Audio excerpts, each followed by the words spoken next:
An electrocardiograph must be studied systematically, step by step, so that even minor changes are not missed. Here I have presented one way or order of reading the electrocardiograph. With practice, you may develop your own order of observation, but the important thing is not to miss out on any point. When you read an ECG, first inspect lead AVR. In this lead, all waves should be inverted. If they are upright, then probably limb leads were wrongly connected and ECG interpretation should be avoided. Only exceptionally it may be upright due to dextrocardia. Then calculate the heart rate. Then study the P wave morphology in lead 2 where it is most prominent.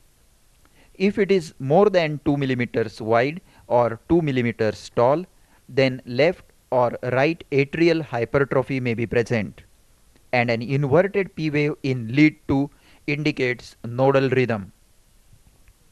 Then measure the PR interval.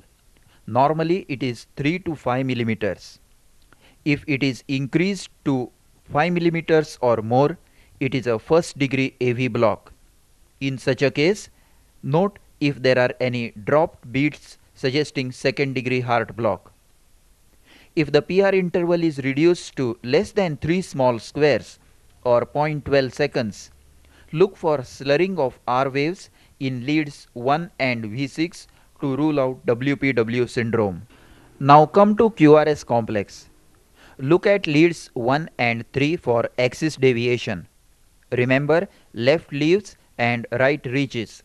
Here both leads have upright QRS complexes, which is normal. Then measure the QRS interval in the lead in which it is most wide and clear. Generally, QRS is 2 to 2.5 millimeters wide. If it is more than 3 millimeters, that is 0.12 seconds, study whether it is left bundle branch block or right bundle branch block. Then look for pathological Q waves in anterior, inferior or chest leads.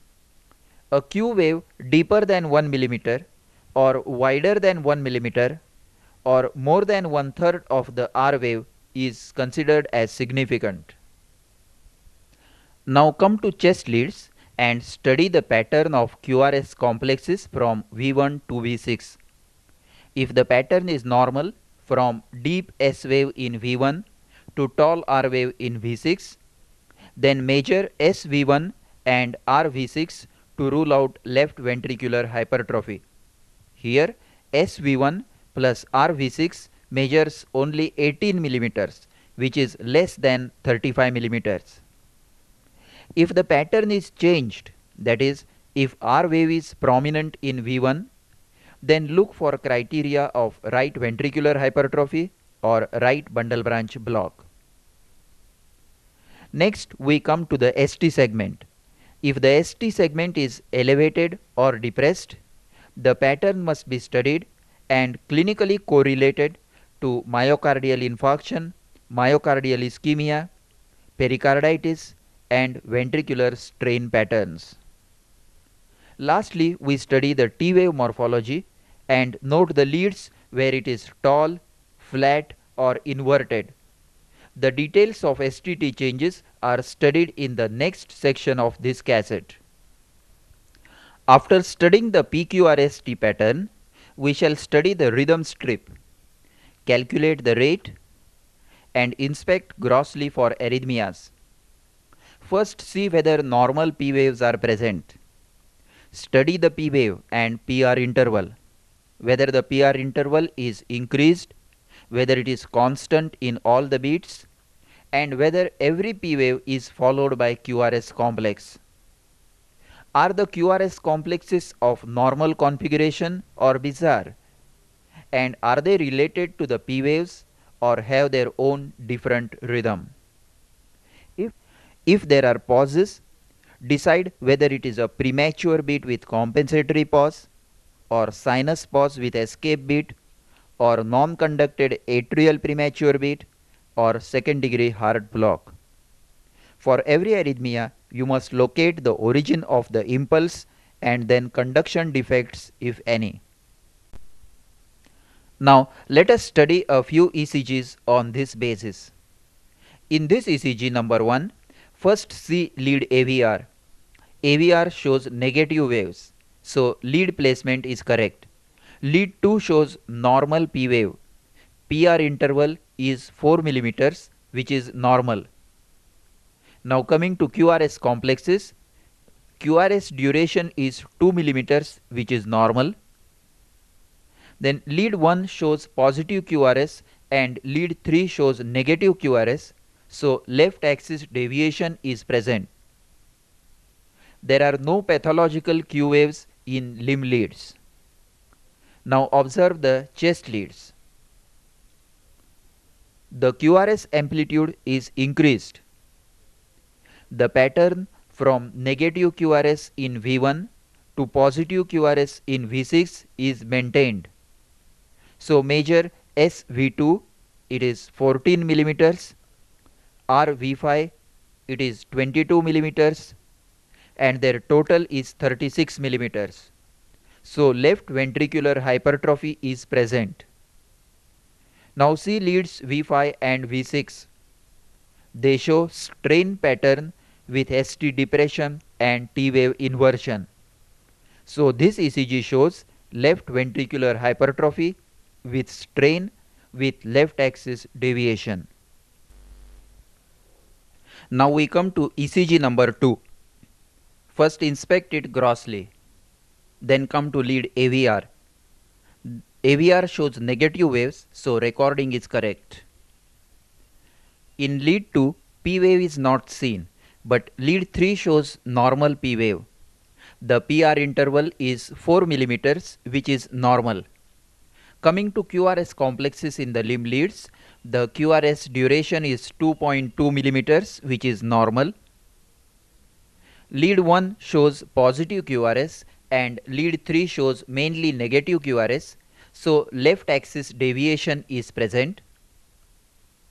There is a Q wave in lead AVL which is 2 millimeters deep and 1 millimeter wide, suggesting an anterior infarct. Now come to chest leads. There is gross elevation of ST segments up to 7 millimeters from lead 1 to lead V5, suggesting an fresh anterior wall infarct. The T waves are upright, so it is less than 1 day old. Observe particularly in lead V5 plain ST elevation and a notch demarcating it from the T wave. Now see the ST segments in limb leads. There is 1.5 millimeter ST elevation in 1 and AVL and minimal depression in leads 3 and AVF. So this ECG shows a 1 day old extensive anterior wall infarct with left axis deviation. In absence of other factors, the left axis deviation suggests left anterior hemiblock, which is common association with anterior wall infarcts. Now let us analyze ECG number 3. A glance tells us that QRS complexes are very wide, a bundle branch block pattern. AVR shows negative P and QRS, so limb placement is correct. Lead 2 shows normal P wave and normal PR interval of 4 millimeters. Coming to QRS complexes in limb leads, QRS duration in lead 1 is 3 millimeters or 0.12 seconds, suggesting a bundle branch block. Lead 1 and lead 3 show a left axis deviation or left leaves pattern. There is no pathological Q wave. In the chest leads, wide QRS complexes with increased amplitude are immediately apparent. Study V1 and V6 for RR' pattern. V1 shows deep and wide QS complex. V6 shows broad R wave with no Q wave, a typical picture of left bundle branch block. T waves are opposite in direction to the QRS complexes, indicating aberrant ventricular conduction. There are no abnormal ST changes. So this ECG shows left bundle branch block with left axis deviation. Now let us learn to analyze the rhythm strips. Intermittent pause. When you see a pause, first see the preceding beat and preceding RR interval. In the upper strip, it is premature with short RR interval. So it is a premature beat with compensatory pause. In the lower strip, it is a normal sinus beat with normal RR interval. So it is a sinus arrest with an escape beat. Now study the lower strip carefully. The beat preceding the pause is not premature, but it is not sinus arrest. Study the preceding T wave carefully and see whether it is altered or does it show a P wave. You can see a P wave, so it is a very premature atrial beat which was not conducted. If the T wave is normal, only then call it a sinus arrest.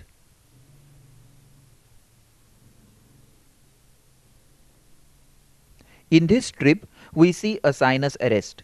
So now study the escape beat. This is an atrial escape beat with normal QRS and altered P wave.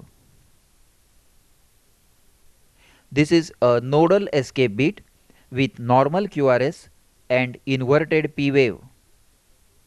And this is a ventricular escape beat with wide and bizarre QRS and no P wave. If the SA node does not start functioning again, the escape beats continue and it is termed as an escape rhythm. This is a nodal escape rhythm. Note the inverted P waves in all the succeeding beats. This is an idioventricular escape rhythm. There are no P waves, QRS complexes are wide, occurring at a slow ventricular rate of 33 per minute. If the beat is premature, study the premature beat, its P wave and decide its origin. This is an atrial premature beat with normal QRS configuration, altered P wave and incomplete compensatory pause. This is again an atrial premature beat whose P wave is not seen but can be identified from a change in the T wave. Once again, note the change in the shape of T wave before the premature beat indicating a P wave. This is a nodal premature beat with normal QRS configuration, inverted P wave and incomplete compensatory pause. And this is a ventricular premature beat with wide and bizarre QRS, no P wave, opposite T wave and complete compensatory pause. Bradycardia. When the pulse is less than 60 per minute, ECG helps to pinpoint the exact cause of bradycardia. In this ECG, the pulse rate is 48 per minute. The structure of QRS complex is normal. Every QRS is preceded by a normal P wave and normal PR interval indicating sinus rhythm. This is sinus bradycardia. The same strip in lead 2, note normal P wave, normal PR interval and normal QRS. In contrast, in this ECG the QRS complexes are wide and bizarre, occurring at regular intervals, but they are not related at all to the P waves, which have their own rhythm. This is complete heart block with ventricular rhythm. This is a very similar picture where the P waves have their own rhythm and QRS complexes have their separate rhythm. But QRS complexes are normal and the rate is 45 per minute. This is complete heart block with nodal rhythm. Here we see that every second P wave is followed by a QRS complex with normal PR interval, with the result that ventricular rate is half of the atrial rate. This is bradycardia due to 2:1 AV block, a fixed ratio AV block. This is typical sawtooth appearance of atrial flutter, but QRS complexes are seen after every fourth F wave. This is atrial flutter with 4 to 1 AV block or high degree AV block resulting in bradycardia. Here we see bradycardia due to nodal rhythm. The P waves are inverted and the rate is about 60 per minute. Usually it follows a sinus arrest with nodal escape rhythm. Note the sinus arrest followed by nodal rhythm. Sinus arrest may also be followed by idioventricular rhythm causing bradycardia. Note the QRS complexes which are wide and at a rate of 20 to 40 per minute. There are no P waves. This is idioventricular rhythm with a rate of 33 per minute. Bradycardia may also be due to effect of drugs like beta blockers or digitalis.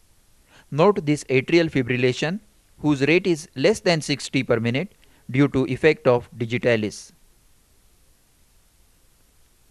This is another ECG with a rate of 58 per minute. Note the prolonged PR interval to 6 small squares and ST segment depression like a mirror image of correction mark. This is digitalis toxicity causing bradycardia. Tachycardia.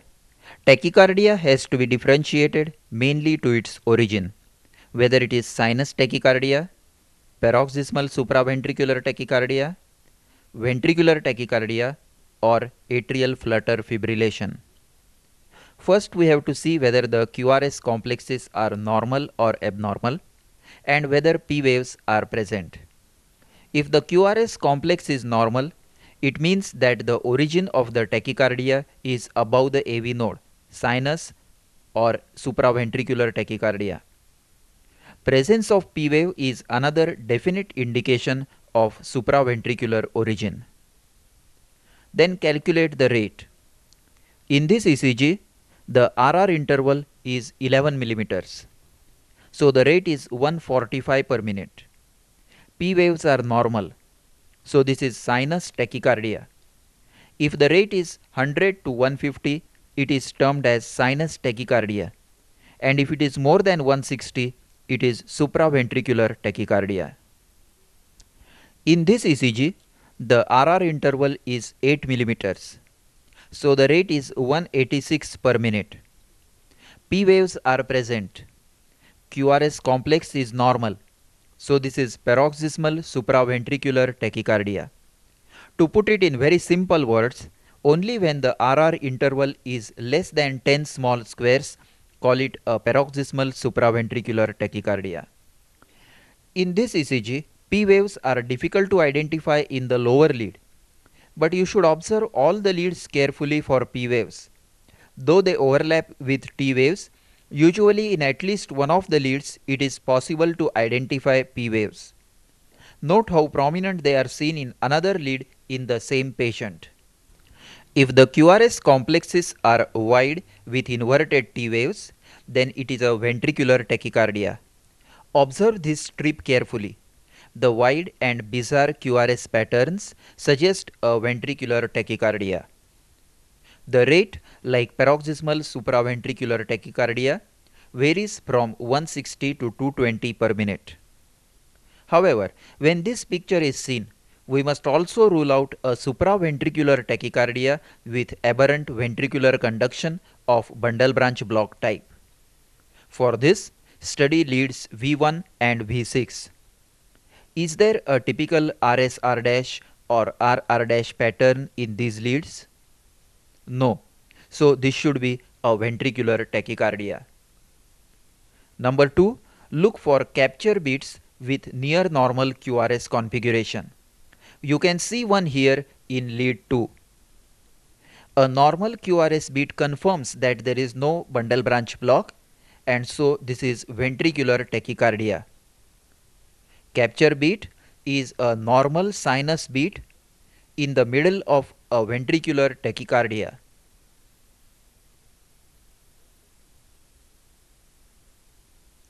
Then give carotid sinus massage. A supraventricular tachycardia may be reverted to normal rhythm by carotid sinus massage. This strip shows a continuous recording while a carotid sinus massage was given, and the arrow indicates the point where normal sinus rhythm started.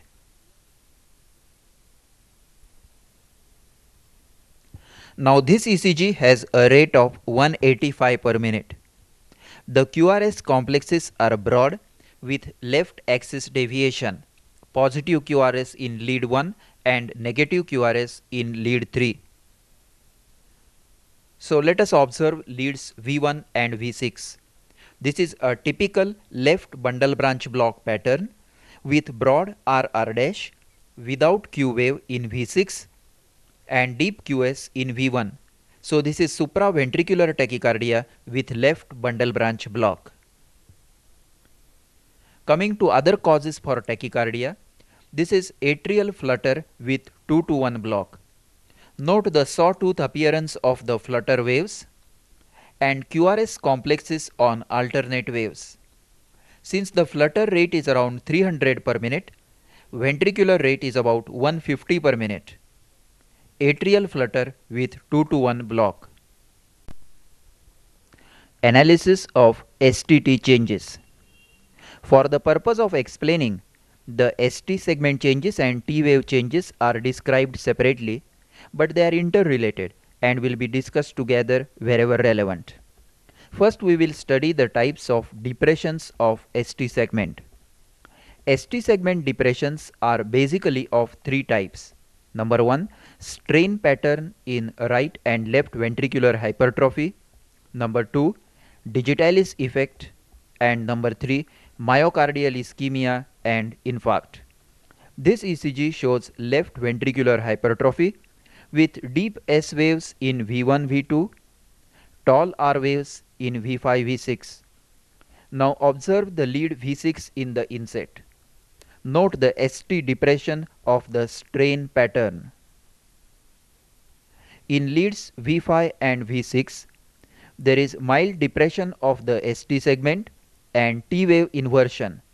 This is left ventricular hypertrophy with strain. Now this ECG shows prominent R wave in V1 with mild depression of ST segment and T wave inversion in V1 and V2. This is right ventricular hypertrophy with strain.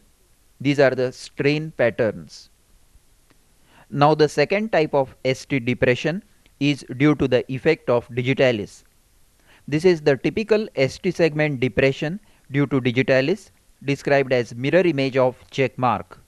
It slopes downwards gently and then rises steeply.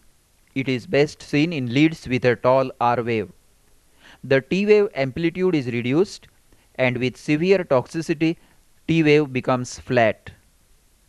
In this ECG, note the typical ST depression and also other effects of digitalis, that is prolonged PR interval and bradycardia. Note again in close-up view prolonged PR interval, typical ST depression and flat T wave. The third type of ST segment depression is due to myocardial ischemia and infarct. At the onset, let us clear our mind from the reciprocal ST segment depressions in acute myocardial infarction.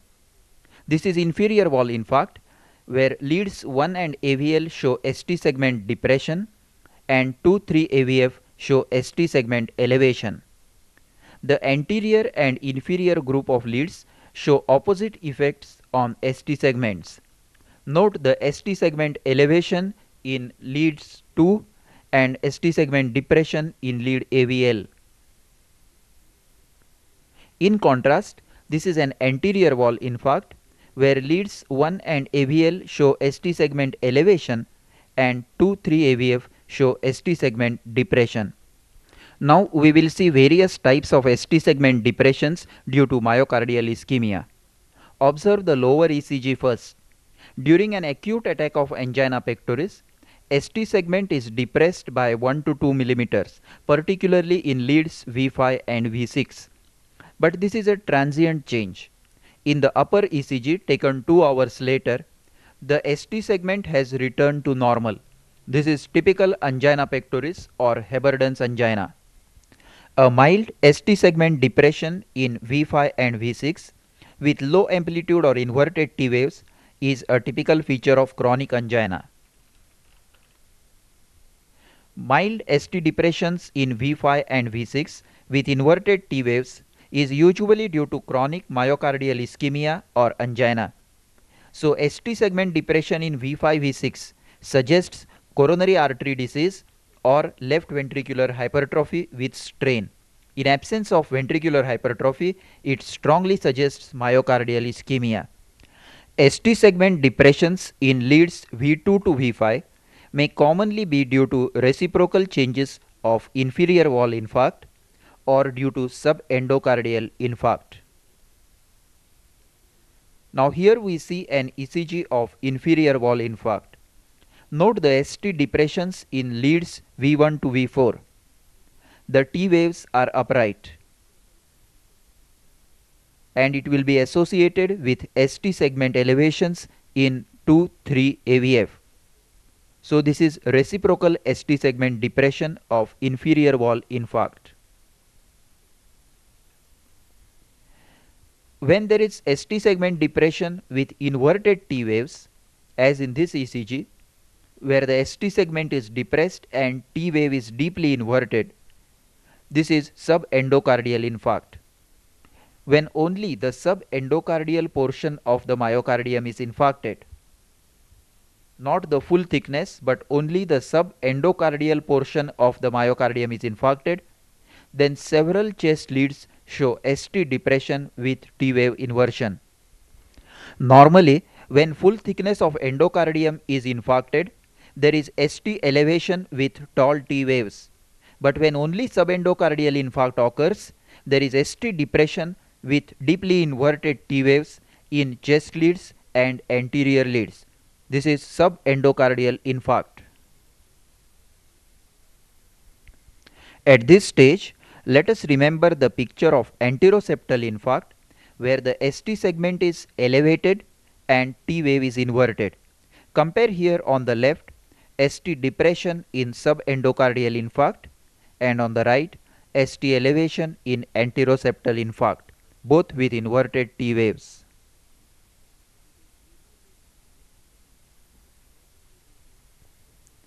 If the ST segment depression is seen in leads V1 and V2, it is usually not due to ischemia. It may be due to right ventricular hypertrophy with strain or due to true posterior wall infarction. So if the ST segment is depressed in V1 and V2, look for the R wave of right ventricular hypertrophy in V1. If the R wave is prominent and T wave is flat or inverted, then it is right ventricular hypertrophy with strain.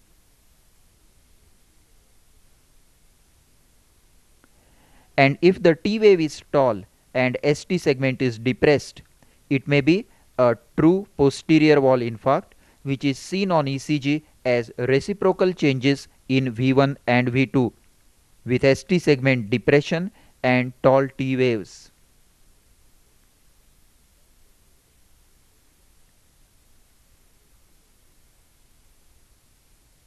Note once again ST segment depression and tall T waves in V1 and V2 in posterior wall infarct. To revise, ST depression with T wave inversion in V5 and V6 suggests myocardial ischemia. In V1 and V2, tall R wave, ST segment depression and T wave inversion suggests right ventricular hypertrophy with strain, while ST segment depression with tall T wave suggests true posterior wall infarct. In the middle leads, ST segment depression with flat or upright T wave is usually due to inferior wall infarct with reciprocal changes, while ST segment depression with deeply inverted T wave is due to subendocardial infarct.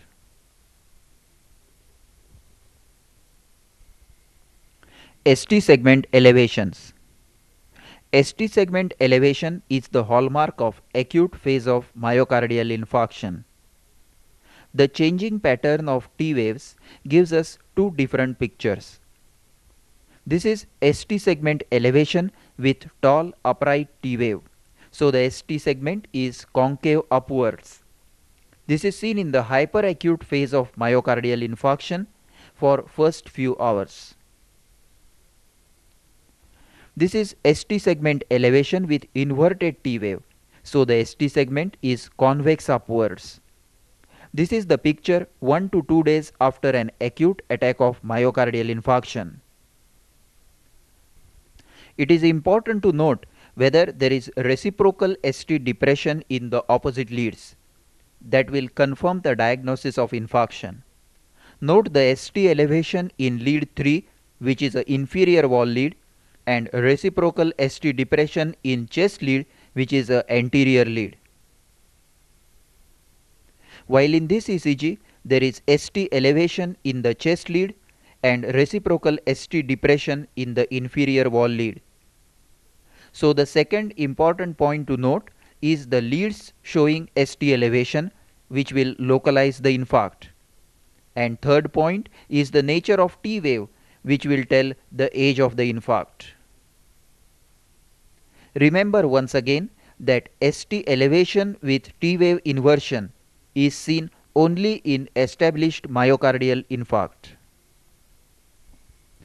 The second cause of ST segment elevation is acute pericarditis.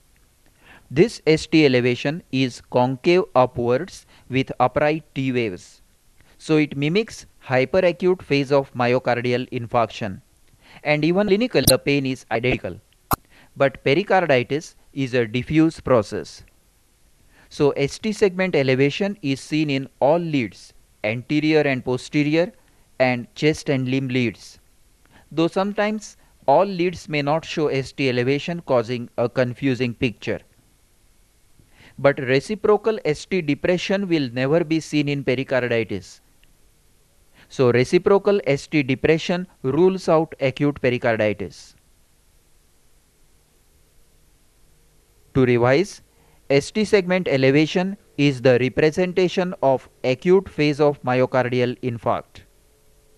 Convex upwards ST segment elevation with T wave inversion is seen only in myocardial infarction, while concave upwards ST segment elevation with upright T wave may be seen either in acute infarct or in acute pericarditis.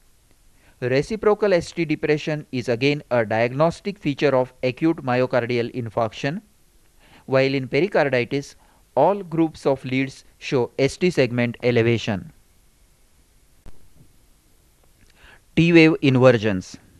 A T wave inversion may occur in four conditions: abnormal ventricular conduction, strain pattern in ventricular hypertrophy, myocardial ischemia, and generalized T wave inversions in chronic pericarditis. So if ventricular conduction is normal, that is QRS complex is normal, and if there is no hypertrophy of ventricles with strain, then T wave inversion strongly points to myocardial ischemia. Now first we will consider aberrant ventricular conduction. Normally, when impulse is distributed through normal conduction pathway, the T wave is in the same direction as the main QRS complex. But when intraventricular conduction is abnormal, the T wave is opposite to the main QRS complex and hence inverted. Here are a few examples. This is a ventricular premature beat. Note the wide QRS complex and inverted T wave. In this strip, we see multifocal ventricular premature beats. The first beat is normal, and second and third beats are ventricular premature beats. Note that the T wave is opposite to the direction of the main QRS complex. This is an ECG of left bundle branch block. Note the RR' pattern, wide QRS complex due to aberrant ventricular conduction, and inverted T wave. This is a complete heart block with ventricular rhythm. Note the regularly occurring P waves and independent QRS complexes which are wide and bizarre with inverted T waves.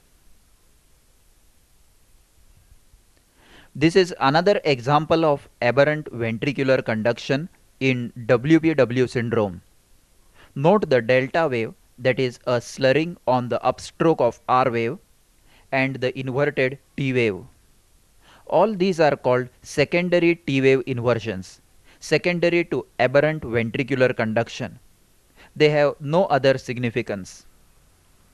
Now let us see the T wave inversions in ventricular hypertrophies with strain.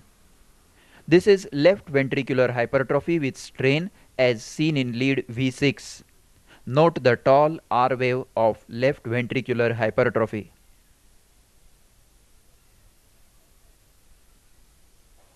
This is right ventricular hypertrophy with strain as seen in lead V1. Note the R wave in V1 suggesting right ventricular hypertrophy. Now we come to the ischemic T wave inversions. The T wave of myocardial ischemia is very typical.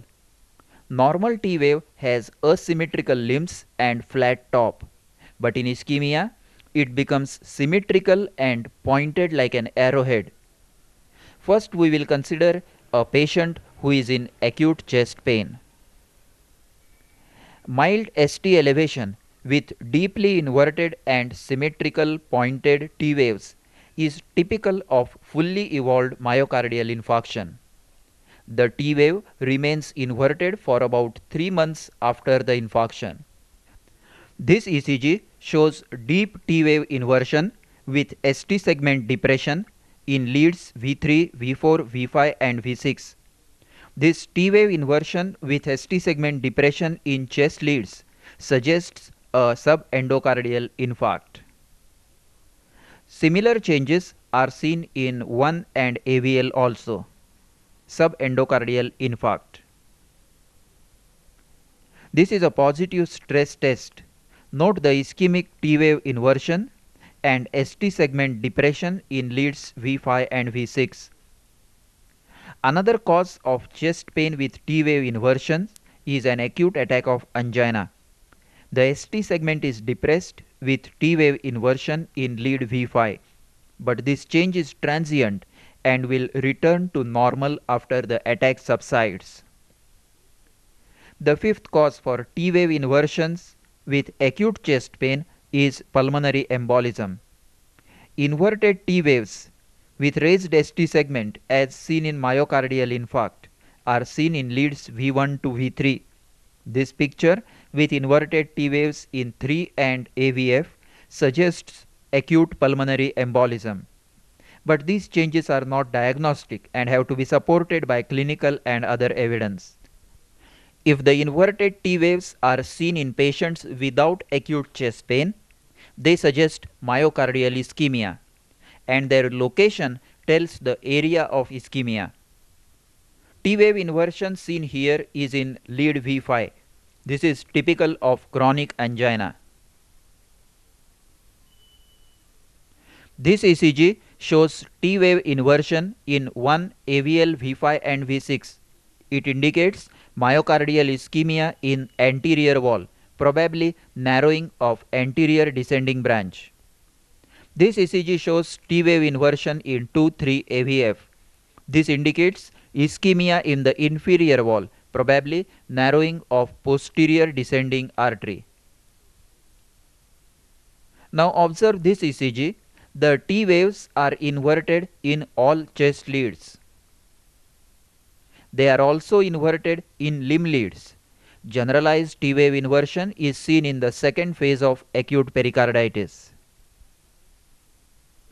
Tall T waves. The normal variations in the T wave amplitude are often confusing, and generally T waves should be considered pathological if they are more than 10 millimeters tall in the chest leads and more than 5 millimeters tall in the limb leads. In the evaluation of tall T waves, the associated ST segment changes are very important. The tall T waves are most noticeable in the chest leads. When tall T waves are seen in chest leads, first look at inferior wall leads, that is 2, 3 and AVF for inferior wall infarct. Here leads 2 and 3 show inverted T waves with Q wave in lead 3, suggesting that there is a recent inferior wall infarct.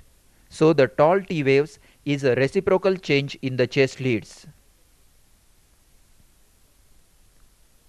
Now this ECG shows very tall, narrow and peaked T waves. These are typical of hyperkalemia. Note that they are seen in all the chest leads and they are also seen in the limb leads. So this is hyperkalemia or raised serum potassium levels.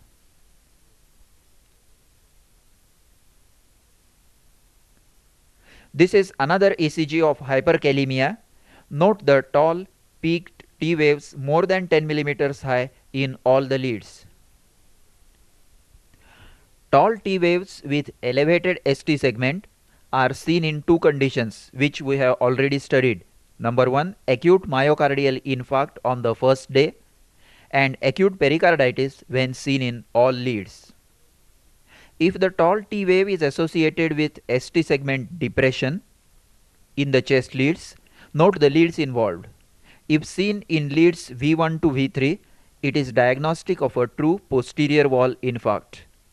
And if seen in most of the chest leads, it is probably due to subendocardial ischemia. Not infarct but subendocardial ischemia. So tall T waves with depressed ST segment in chest leads is seen in posterior wall infarct and subendocardial ischemia. In this section, we will study the effect of certain drugs and electrolytes on the ECG. First, digitalis effect and toxicity. This is an ECG of a patient on digitalis. The thin drawing in the background is a normal tracing for comparison. Note the prolongation of PR interval to 5½ small squares or 0.22 seconds, indicating first degree AV block. The QRS complex is normal. The ST segment shows 1 mm depression and the T wave is upright but flattened. This is an effect of digitalization, slowing of heart rate, prolongation of PR interval, slight ST segment depression and reduced amplitude of the T wave. Now we will see what happens with overdosage of digitalis or digitalis toxicity. The PR interval is further prolonged and there may be second degree heart block with few dropped beats. And there is a very characteristic ST segment depression described as mirror image of a correction mark. On the left we see a correction mark and on the right is its mirror image. That is how the characteristic ST segment depression looks in digitalis toxicity. The ST segment takes an angled downward slope and rises steeply upwards to join the T wave. The T wave is flat. It is best seen in leads with a prominent R wave. The inset shows the mirror image. In this ECG, note the characteristic ST depression with slow downward slope and steep upward rise. The T wave is flat and the PR interval is prolonged, indicating first degree heart block. In this ECG once again, the characteristic ST segment depression of digitalis toxicity is seen. With further toxicity, the T wave becomes flat or inverted and various cardiac arrhythmias may appear, commonest being ventricular extrasystoles, ventricular bigeminy progressing to ventricular tachycardia. Also remember that the ST depressions of digitalis toxicity are seen in many leads, anterior as well as posterior and chest leads. Hyperkalemia or a rise in serum potassium levels. With mild rise in serum potassium levels to say 7 milliequivalents per liter, the T wave becomes taller and peaked, a very typical feature of hyperkalemia, and the P wave becomes flat. With further rise in potassium levels, the PR interval increases. while P waves become small and may even disappear. The T waves become taller and wider, tent shaped, and the ST segment gradually merges into the proximal limb of the T wave. In this ECG of a patient with hyperkalemia, note the absence of P waves. Very tall and peaked T waves. The T wave is more than 10 millimeters in a chest lead. The ST segment is taken up in the proximal limb of the T wave. Note again the absence of P wave in lead 2, tall T wave and absent P wave. The tall T waves are more apparent in the chest leads.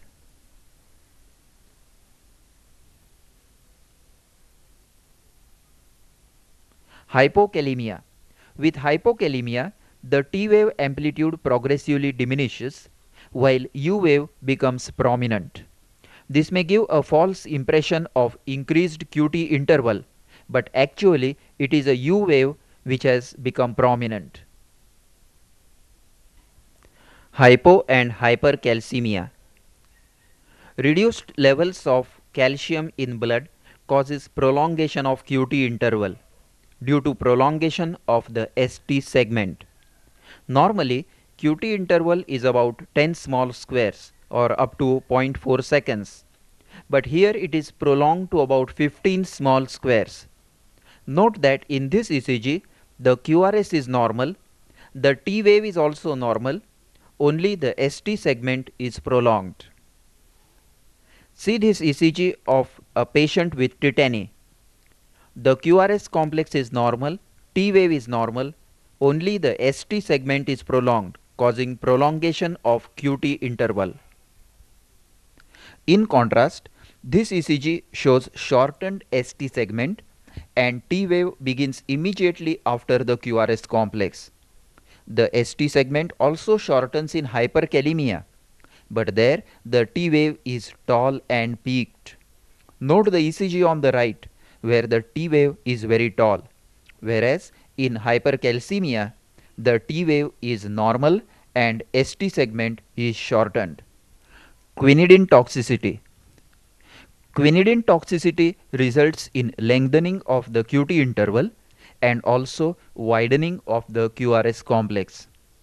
Note that in this ECG, the QRS complex is widened uniformly and the ST segment is also prolonged with overall lengthening of the QT interval.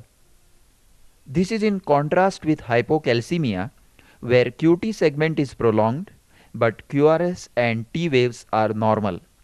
Note again that in quinidine toxicity, the QRS is widened and ST segment is also prolonged, while in hypocalcemia, only the ST segment is prolonged. The QRS complex is normal.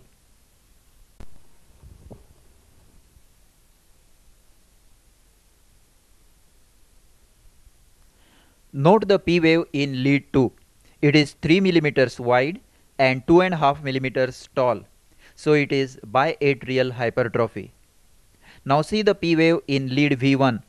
The P wave has a broad negative component. In lead V1, P wave is biphasic. The first positive component is right atrial and second negative component is left atrial. So left atrial hypertrophy can also be diagnosed from a broad negative P wave in lead V1. This picture suggests ventricular tachycardia or supraventricular tachycardia with bundle branch block. RR interval is 9 millimeters, so the heart rate is 165 per minute. To differentiate the two conditions, see leads V1 and V6. A deep S wave in V1 and a broad R wave without Q wave in V6 tells us that this is left bundle branch block. So this is supraventricular tachycardia with left bundle branch block. Here is a premature beat with compensatory pause. The QRS structure is normal, so it is supraventricular. So study the P wave. It is upright but slightly different from the sinus P waves. So this is an atrial premature beat. Study the P waves in this ECG.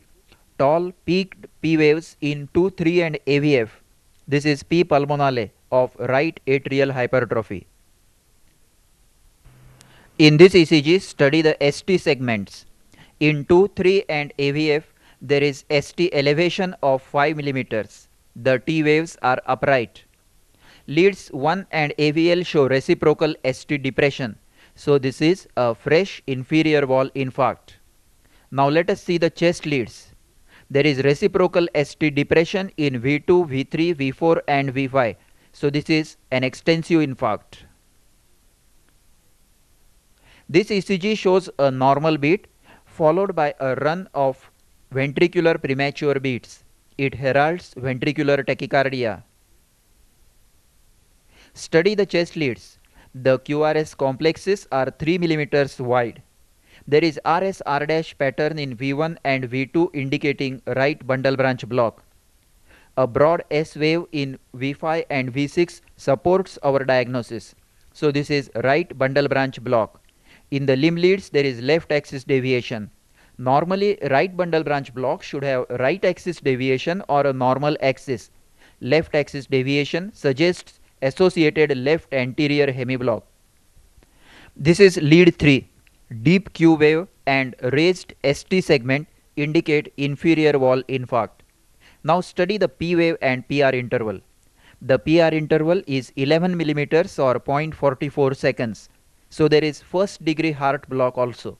Diagnosis is fresh inferior wall infarct with first degree heart block. This is a premature beat with compensatory pause in lead V1.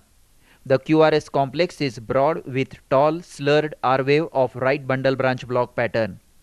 Note the P waves. The P wave is altered in the premature beat. So this is an atrial premature beat in a patient with right bundle branch block. In this ECG, study the limb leads. The QRS complexes are broad. Concentrate on lead 2. The P wave is very close to the QRS complex. There is no PR segment and a delta wave is seen. This is WPW syndrome. With this, we come to the end of this cassette. I expect that after studying this cassette, you will be able to diagnose common conditions with ease. But be aware that there is much more to read in ECGs than what we have seen till now. There are many more fine points and differentiations, but that is for a cardiologist to read. It is beyond the scope of this cassette, which at its best is an introduction to basic electrocardiography. If the basics are understood and common ECGs interpreted with ease, then the cassette has served its function. Thank you.